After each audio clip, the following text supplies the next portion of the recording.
Kalau anak-anak remaja parents izin mau dugem, apakah parents akan kasih izin? Holy Wings sebagai salah satu grup usaha klub malam dan bar terbesar akhirnya membuka nightclub pertama yang khusus untuk Gen Z. Nightclub yang diberi nama Lil Tiger ini akan dikhususkan untuk anak muda yang berusia di bawah 30 tahun. 2 hari sebelum pembukaan, akun Instagram Lil Tiger sudah memiliki followers sebanyak 6.000 lebih.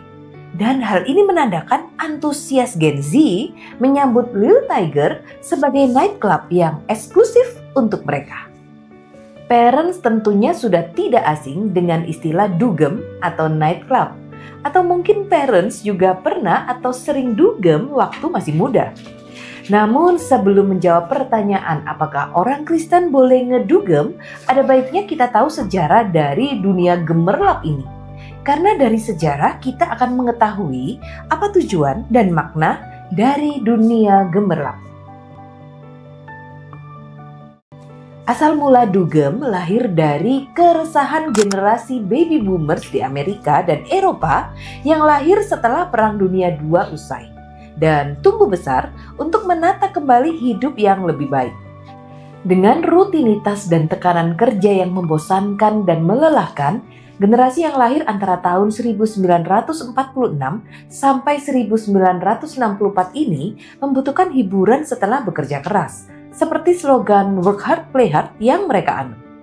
Walaupun musik rock, jazz, swing, funk, soul, dan salsa sudah ada, namun baby boomers memilih musik disco yang merupakan musik lintas antar budaya, seperti Afro-Amerika, Hispanik, dan Italia-Amerika. Selain itu, musik disco memiliki tempat tersendiri untuk dinikmati yang disebut diskotik.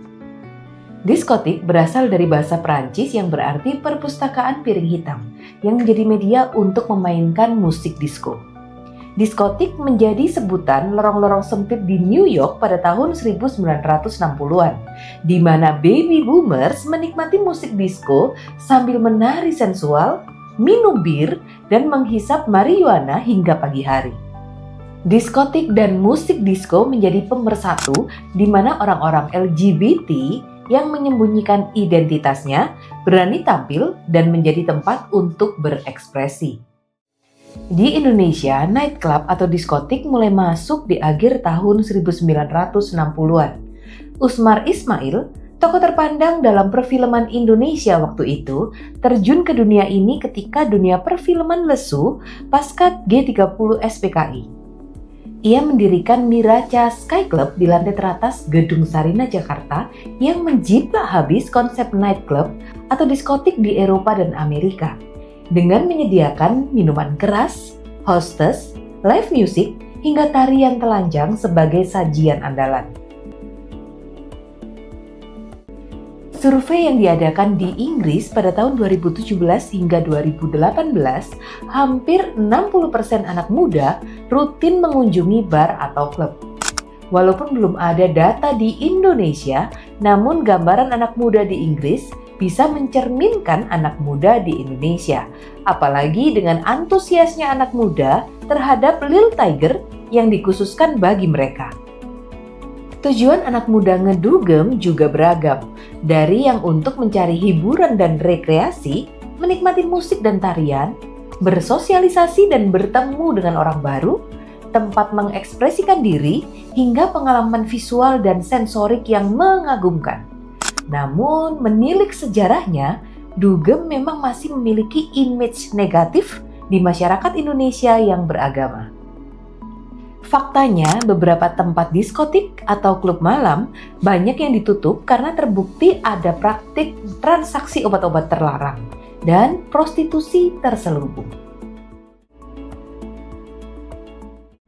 Dugem atau klub malam memang erat dengan hal-hal yang menjurus kepada dosa. Beberapa hal terlihat dengan jelas, seperti minuman keras, hedonisme, dan sebagainya yang jika berlebihan akan menjadi dosa.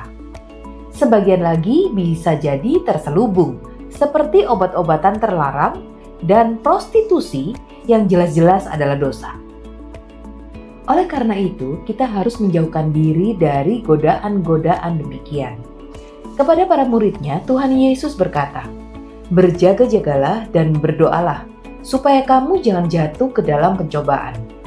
Roh memang penurut, tetapi daging lemah."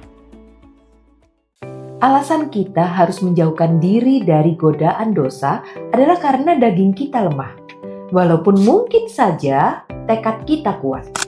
Kebanyakan anak remaja terjun ke dunia gemerlap karena alasan konformitas, di mana diajak oleh temannya dan agar mendapatkan penerimaan. Oleh karena itu, bisa saja ajakan tersebut merambah ke hal-hal yang berdosa dalam lingkup dugem.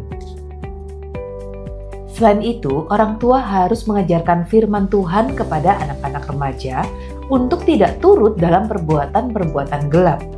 Tidak hanya itu, sebagai anak-anak terang, kita dipanggil juga untuk menelanjangi perbuatan-perbuatan gelap dengan cara menolak ajakan dan menasihati yang lain untuk tidak terjun ke sana. Dengan demikian, anak remaja kita dapat menjadi berkat bagi yang lainnya. Mencari hiburan, bersosialisasi, bertemu dengan orang baru, dan alasan-alasan lainnya tidak harus dilakukan di klub malam. Masih banyak tempat-tempat lain yang lebih bermanfaat dan membangun untuk kerohanian dan mental anak remaja. Orang tua juga bisa menjadi tempat pertama dan utama bagi anak remaja untuk melepaskan stresnya dan berekspresi dengan menjadi safe space di mana anak-anak bisa terbuka dan merasa aman dalam berkomunikasi. Jadi mulai sekarang, parents harus belajar untuk menjadi safe space bagi anak-anak remaja. Mau tahu apa kata Alkitab tentang trending news di seputar dunia anak remaja? Subscribe channel YouTube Lensa Hidup, klik lonceng supaya nggak ketinggalan konten kami berikutnya.